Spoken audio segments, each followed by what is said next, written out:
With the debate and passage of the Petroleum Industry Bill on the floor of the National Assembly, there are several matters arising, ranging from the investment perspective, especially the commercialization of the NNPC and other key parastatals in the oil and gas industry, which will have profound impact on the Nigerian economy, to the environmental aspect. Well, joining us now to speak on this is oil and gas expert OYINDA ADEDOKUN.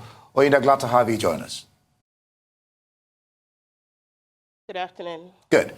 Can you give us an overview of what the Petroleum Industry Bill, PIB, is all about and the likely impacts of the Nigerian economy when passed into law? All right, thank you very much. As many of you might know, we have been on this bridge of passing the Petroleum Industry Bill for about 2 decades now. The Petroleum Industry Bill started its journey from about 2000, the year 2000, and we're still on it right now. We're hoping that when it's eventually passed, the Petroleum Industry Bill has a lot to do with the Nigerian economy.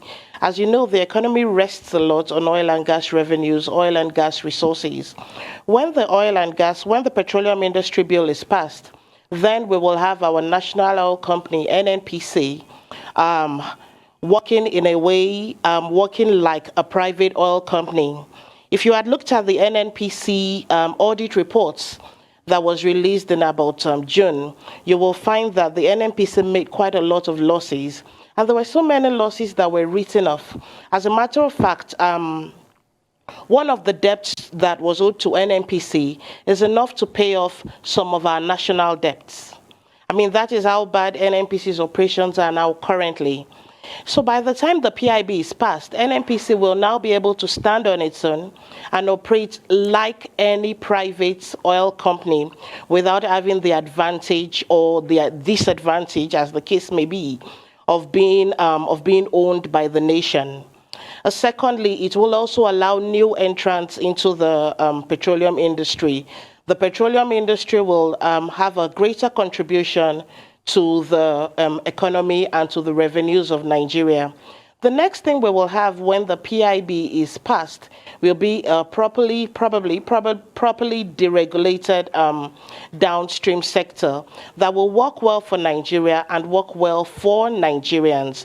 We will be able to have private sector participation. We will be able to have a more competitive oil sector. We will be able to have an NNPC that will work for us as Nigeria and Nigerians. And currently now we are working with the Petroleum Act, which is old. I mean, that's 1969. With the passage of the PIB, it's going to be more modern. We're working with what occurs in the industry now. At the time when we had the Petroleum Act of 1969, of course, you will agree with me that the industry was different, is different from what we have now. So everything was different from now. Nigeria is not the way it used to be. The oil sector is not the way it used to be. The entire energy sector is not the way it used to be. So we need to look at the terms, make Nigeria more investor-friendly, bring in more people to harness the oil. It's no point having oil that cannot be tapped. It's no point having oil that cannot be used. It's no point having oil that cannot contribute to your life and my life. So those are the things that we expect from the passage of the PIB. And of course, the PIB is not magic. Like any other bill, we don't expect it to be perfect. But I think it's a first step. First of all, move us away from this uncertainty. Will it be passed? Will it not be passed? Let's have it passed, and then we now start thinking of what we need to do to further improve the sector. Yeah. Thank you. And I know you're very particular about the NNPC. And from what we understand, the bill, if passed, is to create 3 agencies from the NNPC while we try to commercialize it. That's the NURC, the NMDPRA, and the NMPCL. But does this remove the cloak of obscurity? Does it make it more transparent?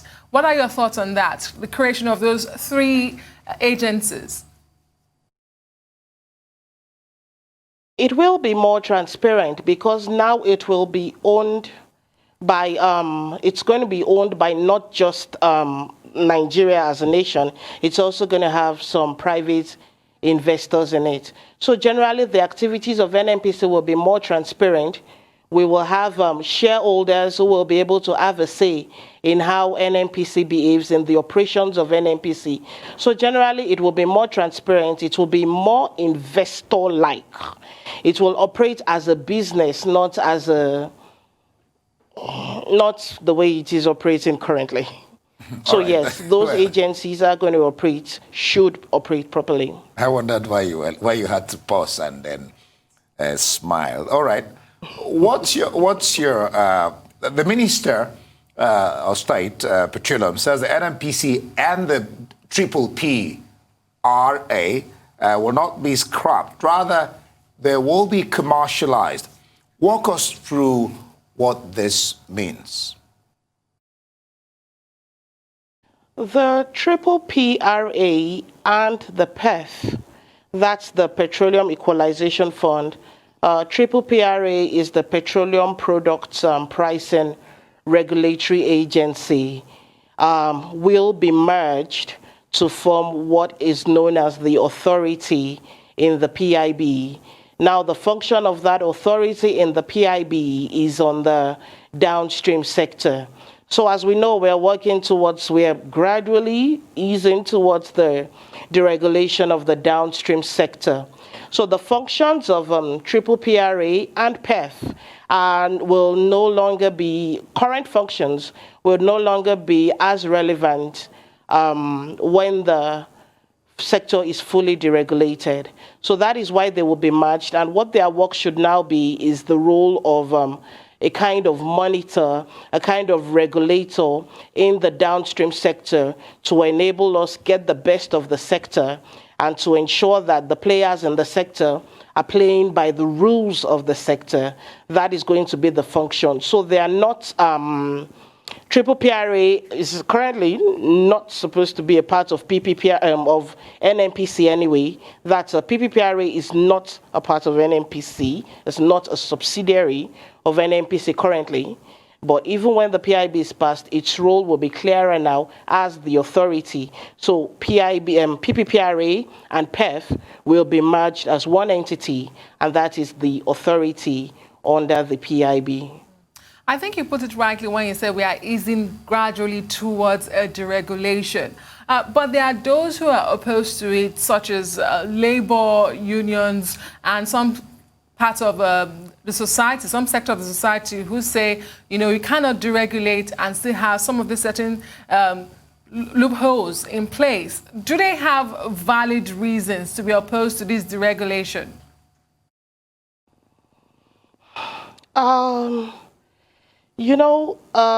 Deregulation and subsidies have become quite an emotional matter as far as Nigeria is concerned now.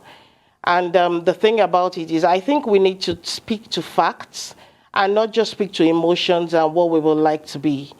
Fuel subsidies have not been good for anybody except probably the few people who have big jeeps and have been buying fuel at have been buying a huge quantity of fuel. If it is targeted at the poor, then they have not gotten anything from it. The rich, the top 20%, are the ones who have got a lot from subsidies so far. In addition to that, we have spent so much on subsidies and have nothing to show for it. The poor are subsidizing the rich. If you look at our subsidy budget over the years, we have spent more on subsidies than we have spent on important sectors of the economy, including security, education, health. We've spent more on subsidies than these sectors. Now I understand the argument. People will say, all right, fine, whatever it is, let's get something from it. It's better because if we don't get it, they're going to steal it. But already now, what is happening to it? If you look at the operations of the under-recovery, the just concluded under-recovery regime that we had with NNPC, I don't want to start talking about that, but it's a system that was not very, very clean. It's a system that was probably enriching a few people at the cost of others. We spent over 290-something million on forex subsidies. Those forex subsidies were supposed to be for the oil and gas sector, but people were getting foreign exchange at cheaper rates and going to sell it at larger rates, thereby enriching themselves. We have lost a lot of money from the operations of subsidies without getting the advantages of it. I think that the questions we should be asking and the things that Labour should be demanding for isn't that we shouldn't take away subsidies. We need to take away subsidies. It's not good for them. It's not good for us. It's not good for the sector as well. What we need to do is to look at the process. What is the process? What are the things that allow corruption in the process? How do we watch to ensure that when we are not spending on subsidies, the money is being spent on us? Those are the questions we need to be asking. Nigeria as a country cannot even afford subsidies anymore anyway. Where is it supposed to come from? Would you rather have subsidies than for people to get paid their salaries? Would you rather have subsidies than to have 1 or 2 hospitals and have a few people dying every day? I mean, those are the questions we need to be asking ourselves. It's not an emotional decision. It is the fact that we can't continue with subsidies. They are not good for us. Yeah, going through the minister's statement, he talked about the introduction of what he calls a midstream development of a midstream. That is the pipeline sector, which the minister said was not originally there, but will be introduced now. What's your sense of this midstream, introduction of the midstream sector in 60 seconds or less than that? All right, the midstream sector really has a lot to do with gas. And you will have many people say we are more of a gas country with some oil. So developing the midstream sector will be very advantageous to us. It will be very good for Nigeria and will take away our emotions from this fuel subsidy. With the CNG that is coming on, that's the compressed natural gas, and the plan of the federal government to help convert a lot of our cars and many things that use PMS to gas, then we will be able to get energy at a cheaper cost. So it is important. The amount of money that we're losing to gas flaring and to wasting our gas is actually quite a bit. And even as the world is moving away from fossil fuels to gas and things like that, I think we need to move with the world to that, to be sure that we have some good income coming from that. So it's a good thing, and I hope that the country is really able to implement it and go on with what they plan to do in that. We need to watch. What we should do is to watch. That's a good place to leave it. OYINDA ADEDOKUN, oil and gas expert. Thank you very much.